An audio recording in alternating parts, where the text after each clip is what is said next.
మీకు అందరికి గుర్తుండాలే, అబ్దుల్ కలాం గారు చెప్పారు when he was the president of India, రాబోయే బిజినెస్ అంతా కూడా నెట్వర్క్ మార్కెటింగ్ అని చెప్పారు. అంటే ఏ ఫీల్డ్లోనైనా డాటా ఇంపార్టెన్స్ అనేది అబ్దుల్ కలాం గారు ఆ రోజు గుర్తించారు. మనకందరికీ తెలుసు, ఫ్లిప్కార్ట్ 77% షేర్స్ని వాల్మార్ట్కి అమ్మింది. ఫ్లిప్కార్ట్ దగ్గర ఏముండే ఒక యాప్ తప్ప, యాప్ తయారు చేయడానికి ఎంత అవుతుంది? ₹1 కోటి అవుతుంది కావచ్చు.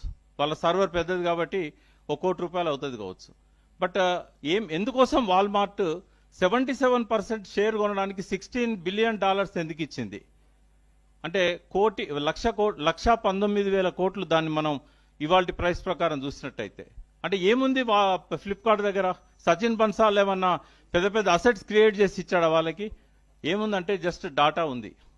సో ఇంతకుముందు ఎవరిని ధనవంతులు అనేవాళ్ళు అనంటే, ఎవరికైతే తల్లిదండ్రులు బాగా ఆస్తులు ఇచ్చారో, టాటా బిర్లా లాగా అసెట్స్ ఉన్నాయో, కంపెనీస్ ఉన్నాయో, వాళ్ళను రిచ్ పీపుల్ అనేవాళ్ళు. కానీ వాట్సాప్ దగ్గర ఏముంది? ఒక జస్ట్ యాప్ తప్ప.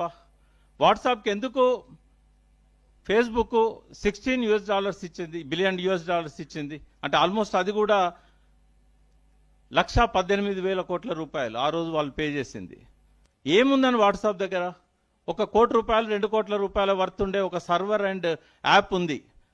అంటే వీళ్ళిద్దరి దగ్గర కూడా, ఫ్లిప్కార్ట్ దగ్గర కానీ వాట్సాప్ దగ్గర కానీ ఉన్నది ఏంటి అంటే డాటా.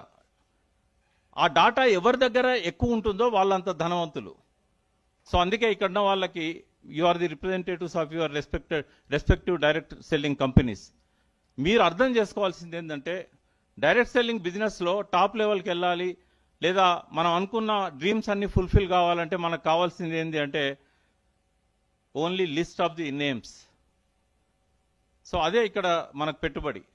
ప్రభుత్వం ప్రపంచంలో స్టేట్ గవర్నమెంట్స్ కానీ, సెంట్రల్ గవర్నమెంట్ కానీ, ఏ దేశ ప్రభుత్వాలు కానీ 1%కే గవర్నమెంట్ ఉద్యోగాలు ఇవ్వగలుగుతుంది.